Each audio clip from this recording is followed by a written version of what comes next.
It's Erick Erickson here, News Talk WSB, the nation's most listened to news talk station. You're stuck with me for drive time when all of us would rather be elsewhere with this amazing weather that's here before storms come. And guess what? More cold weather is coming. I kid you not. Only in the South, sunburn one day, frostbite the next. Welcome back. The phone number, 404-872-0750-1-800 WSB Talk. We have been interviewing each of the Republican Senate candidates running in this year's election, allowing them to introduce themselves to the listeners of the show, exploring with them their positions. And one of the guys I've been interested to meet, because I honestly know nothing about him, and I know everyone running in the race other than David Perdue, and so I'm delighted he's able to join us today. David, how are you?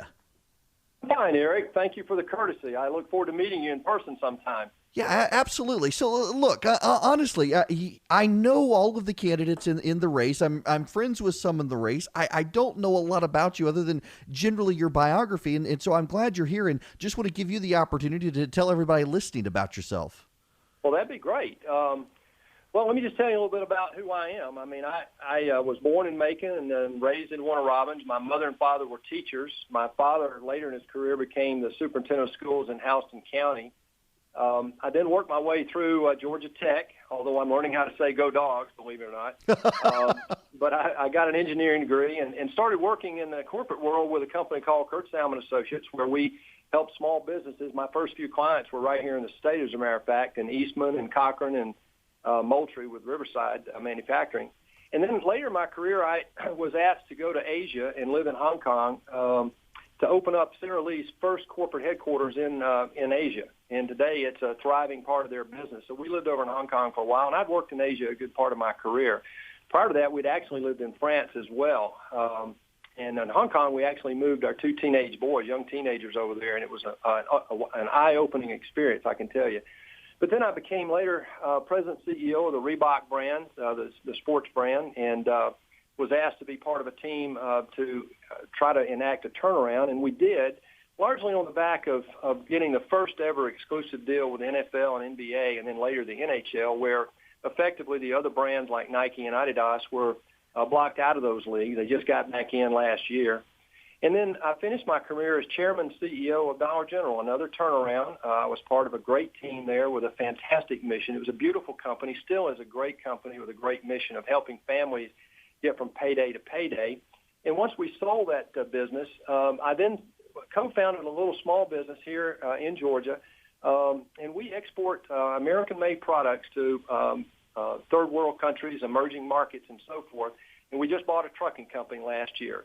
My wife and I have been married for 42 years. We met in elementary school, and we've had a great life. I just felt convicted that we had to have an alternative in this race, Eric. And I was going to ask, well, why are you running for the Senate of all things? Well, there are three questions that, are important when you look at me as a new candidate. Number one, I've never been a politician. I've spent the last 41 years in understanding the free enterprise system and struggling out there with everybody else to make a living in our capitalism and our free enterprise system. But what I saw is a couple things. Number one, let me talk about the party to start with. The party has lost the high ground, frankly, on its fundamental principles the precepts upon which we are founded, I think, and that is economic opportunity, fiscal responsibility, and limited government. And, when the Republicans were in charge back in the early 2000s, we sort of lost the high ground on all of those, and we're paying a price today. I mean, since 2000, we've added $11 trillion to our debt. We have $17 trillion in our debt, and that's not even the big issue. The 800-pound gorilla, Eric, is this $86 trillion is one estimate. I've seen them as high as 100. Right. $86 trillion of future unfunded liabilities coming at us like a freight train related to Social Security, Medicare, and pension and benefits for federal employees. Hey, David, I gotta pause you right there. We got to step out and check traffic real quick. Hang on one second. David, you raise an issue on this, and let me just throw this one at you, because some of your opponents out there, but because largely you, unlike the other opponents, you don't have a political record, so frankly, that they can throw things at you that may or may not be true. Can you have no record for which to either defend yourself or what have you? They're saying you talk like a CEO who's willing to raise taxes to solve these problems.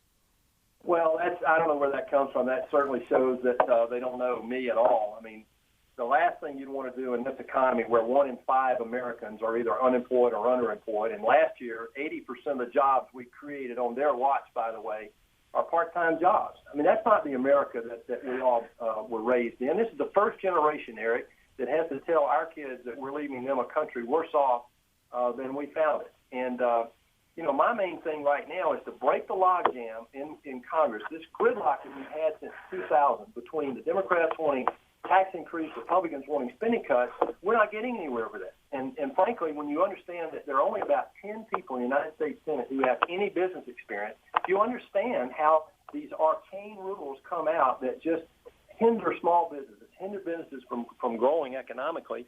And when you look at that, I felt like that we had to have somebody up there that had a business background. So the way to break this gridlock is to bring the economy, the $16 trillion economy into the debate like we did back in the 80s and like Georgia's done here in the last 10 years. Get the economy growing. Great things happen when you get that done.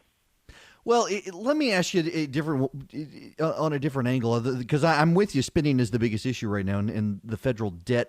I think people pay so much attention to the deficit and don't distinguish between the two, and the debt's a big issue. I got when I said yesterday that I was going to have you on today. I've been flooded with conservative activists who are upset with you over your statements to the Marietta Daily Journal the other day, or I guess up in Cobb County, about Common Core, and right. I don't want to ambush you with any questions. I just want you to be able to state your position so people can hear it for yourself instead of a reporter. No, I appreciate the opportunity to clear the air on that, quite frankly, because this is a common belief of mine, frankly.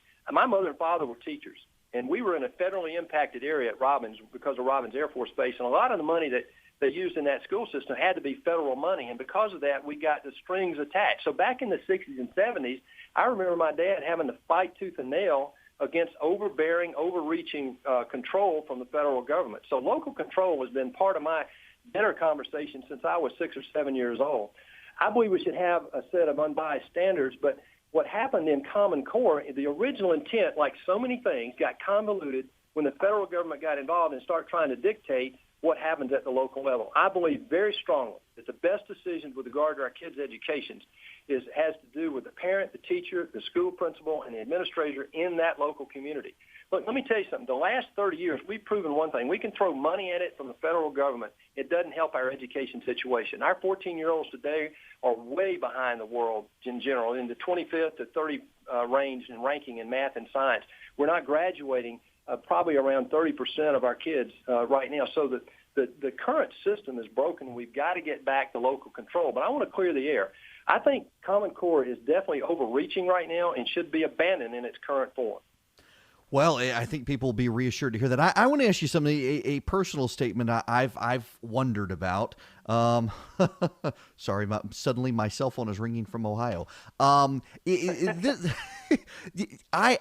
of your opponents has commented to me a while back that his impression of you at some of these events where you've been is that you were somewhat standoffish. Well, they're all natural politicians. And he commented again recently to me in a conversation that you've suddenly, it's like you found your footing, and you seem to be more, I hate to say, and I don't mean it in a bad way, more politician, but you're willing to glad hand more than this guy. You had the impression you were a while back. One of the issues there, I think, comes to likability of candidates, and we tend to vote for people we like. And this is the one I've wanted to ask you, and it is a totally personal question. How does a guy who lives in the gated community of a gated community down in Sea Island, which, by the way, I adore it down there, but how are you going to relate to the common people in Eastman or Colquitt County or where have you? Well, it's something I've done my whole life, Eric. I mean, I wasn't born in the corner office. My mom and dad were teachers. I grew up working on our family farms. I know what it's like to be up every morning at 3:30 helping my uncles in his dairy farm. I know what it's like to raise watermelons and to plow soybeans. So I didn't start out in the corner office. And frankly, I'm not embarrassed by my success. That's part of what America's all about. Good. I worked my way through Georgia Tech. I worked construction. I worked warehouse jobs. The part about being standoffish is partly, I think, due to my inexperience as a politician. Yeah. I am normally shy. I don't do good cocktail parties, and I don't pander. Somebody asks me a question, I give them a straight answer, Eric, and sometimes that's misinterpreted. And frankly, I think it's a breath of fresh air when people get right to the topic, and that's why I got in this race. Frankly, is to bring the dialogue up a level and stop the conversation around the confusing not side issues, but the noise around the crisis that we have right now in this financial situation we've got, with the debt being about $1 million per household is the size of this liability. And then to start talking about how to get a solution going. I hear the same answers I've heard for the last 20 years, frankly, and they're not working. And, that's part of why I got in here. But I am not at all concerned about relating to the typical Georgian. But I am a typical Georgian. Well, you know how to plow a soybean field. I don't. Well, that's only part of it. But, at Dollar General, I was chairman CEO. I had the corner office.